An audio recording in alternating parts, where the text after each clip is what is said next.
আজকের ব্রাইডকে দেখার পর আমার মনে মনে ইচ্ছে হয়েছিল যে আমি আজকে তাকে একদম রাজরানীর মতো করে সাজাবো, কিন্তু বললেই তো আর রাজরানীর মতো করে সাজানো যায় না। দুজনের মতেরই যদি মিল না থাকে তাহলে আমার ইচ্ছার কিন্তু কোনো দাম নেই। তা যাই হোক, ব্রাইডের বাড়ি চলেই এসছি। এই যে আমার ব্রাইড, সেদিনের পায়েল। রিভিউ আগের দিনের এখনই দেবো, একদম এখনই দিয়ে দাও। আমি প্রথম এমন একটা লুক পেলাম, ভাবতেই পারিনি আমার উপর এমন একটা লুক যায়। ইচ অ্যান্ড এভরি পার্সন সবাই বলছে নাকি এত সুন্দর সাজিয়েছে, না যেটা মেন রিকমেন্ড থাকে, না ফেটেছে, না ক্র্যাক হয়েছে, না কিছু হয়েছে। আর অল ওভার সাজানোটা আমি ভাবতেই পারিনি। মানে ক্রিয়েটিভিটি কেউ যদি চাও, নিজের লুকের বাইরে গিয়ে অন্য লুক যদি চাও, অবশ্যই মৈত্রী। আমি এত বড় স্যাটিসফ্যাকশন কোনোদিন পাইনি। মেকআপ করলে সবাইকে সুন্দর লাগে, কিন্তু ও যে আমাকে লুকটা দিয়েছে না, সবাই বলছে লক্ষ্মী ঠাকুর লাগছে। আমি এটাই বেস্ট কমপ্লিমেন্ট। ওটাই, ইচ অ্যান্ড এভরি ওয়ান, এমন কেউ নেই। ইভেন প্রত্যেকে এসে বলেছে, বড় বড় মেকআপ আর্টিস্ট এসে বলেছে কে মেকআপ করেছে, এত সুন্দর বেস। আর এটা একদম সত্যি কথা। আমি বলে যাই মৈত্রীর কাছে করেছি, আর এই জন্যই ওকে আমি চুজ করেছি। Thank you so much, thank you. Okay, তাহলে সত্যি মৈত্রী। আমাকে অনেকে জিজ্ঞেস করেছে কার কাছ থেকে মেকআপ করেছো, এত কারণ কিছু ফাটেনি, কিছু হয়নি। ইভেন আমি যখন রাত্রিবেলা, আমি কতটা শর্ট টাইমে তোমাকে করেছি সেদিন, রাত্রিবেলা এসে যে মেকআপ করছি না, তুলছি না, আমার এত গায়ে লাগছে, মানে প্রপার মেকআপটা বসে রয়েছে। ব্রাইডের থেকে মেকআপ শুরু হওয়ার আগে এই এত এত কমপ্লিমেন্ট শুনে সত্যি যেন একদম বুস্টারের মতো কাজ করলো আমার ওপরে। আর এই যে দেখো, ও আজকে যা যা পরবে আর কি, শাড়ি, গয়না, জুয়েলারি, মোটামুটি আমি কিছুটা দেখানোর চেষ্টা করেছি। আজকে সব থেকে যেই জিনিসটা আমার ভালো লেগেছিল সেটা হচ্ছে এই ব্যাগটা, এই কাস্টমাইজ ব্যাগটা। এটা কিন্তু পুরোপুরি এসছে শিলিগুড়ি থেকে, মানে শিলিগুড়ি থেকে একদম কলকাতা বেলঘরিয়া পর্যন্ত চলে এসছে, শুধুমাত্র কিনা রিকোয়েস্টে। আর এই যে আমাকে ফার্স্টেই দেখিয়ে দিল ঐশ্বর্য রায় বচ্চনের এরকম একটা পাড়ো পাড়ো লুক। এটাই চেয়েছিল আমার আজকের ব্রাইড, একদম যেন ওকে একটা ওই রাজরানী কাইন্ড অফ বা পারক টাইপ অফ লুক দেওয়া হয়। আর এটা শুনে আমার তো দিল একদম গার্ডেন গার্ডেন হয়ে গেছে। তো ওকে তো আমি ভীষণ খুশিতে মেকআপটা করা শুরু করি, কারণ আমি যেটা চাইছিলাম মনে মনে এক্স্যাক্টলি ও সেটা চাইছিল। আর এটাই হয় যে আমি বিশেষ করে ড্রেস, জুয়েলারি এগুলো দেখে লুক ডিসাইড করি যে কোন কিছুর সাথে কোনটা কিরকমভাবে সাজ পোশাক করা যায় বা কিভাবে মেকআপটা করা যায়। আর পায়েলকে আমি এই নিয়ে সেকেন্ড টাইম সাজাচ্ছি, মানে এর আগে আমি ওর ব্রাইডাল মেকআপটা করেছিলাম, সেটা যদিও ভিডিও খুব একটা শেয়ার করা হয়নি, জাস্ট একটা ফটো শেয়ার করেছিলাম তোমাদের। আর এবার ভিডিও মানে একদম, যেহেতু আমি প্রচুর সময় পেয়েছি ওর রিসেপশনের দিন, সেই জন্য আমি একটা গোটা ভিডিওর মাধ্যমে তোমাদেরকে দেখাবো যে আমি কিভাবে ওর মেকআপটা করলাম। তো ফার্স্টেই যেটা অ্যাজ ইউজুয়াল আমি একটা আই মেকআপ স্টার্ট করলাম। আর তোমরা জানোই যে আমি কতটা সিম্পল আই মেকআপ পছন্দ করি। অনেকেই দেখি কমেন্ট করে আমাকে বলে যে এত সিম্পল আই মেকআপ। দেখো, আমার ব্রাইডদের যদি এই আই মেকআপগুলো পছন্দ হয় বা আমার যদি করে একটা স্যাটিসফ্যাকশন লাগে যে কাকে কোনটা মানাবে, তো আমি তো সেটাই করব। আমি কেন চোখের মধ্যে লাল, নীল, হলুদ, সবুজ এই ধরনের কালারগুলো দেব, যেটা আমার একদমই পছন্দ নয়। কে কীরকম আই মেকআপ পছন্দ করে সেটা কমপ্লিটলি তার উপরে। আমাকে যদি এখানে ব্রাইড বলে দেয় যে না মৈত্রী আমাকে এত কিছু করে দাও, এই সবুজ, লাল, কাট ক্রিজ, গ্লিটার এত কিছু করে দাও, তো আমি অফকোর্স বাধ্য যে ওরকম আই মেকআপ করব। কিন্তু যদি কেউ আমাকে না বলে তাহলে খামোকে আমি কেন করতে যাব। তো যাই হোক, আমার তো এই আই মেকআপটা ওর উপরে করে খুব ভালোই লাগলো।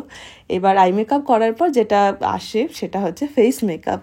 ফেস মেকআপেও খুব একটা বেশি কিছু করার নেই, কারণ দেখতে পাচ্ছ খুব একটা বেশি কিন্তু প্রবলেমেটিক স্কিন নেই। আর পায়েল ছিল আমার 15ই ফেব্রুয়ারি ব্রাইড, 13ই ফেব্রুয়ারিতে ওর বিয়ে হয়েছিল আর 15ই ফেব্রুয়ারিতে ওর রিসেপশন। 15ই ফেব্রুয়ারি বা 13ই ফেব্রুয়ারি জানো যে কতটা পিক ডেট ছিল, কতটা মানে বিয়ের চাপ পুরো গোটা কলকাতা, ওয়েস্ট বেঙ্গলের মধ্যে ছিল। কাদের কাদের ওই দিনটায় বিয়ে হয়েছে অবশ্যই কমেন্ট করে জানিও।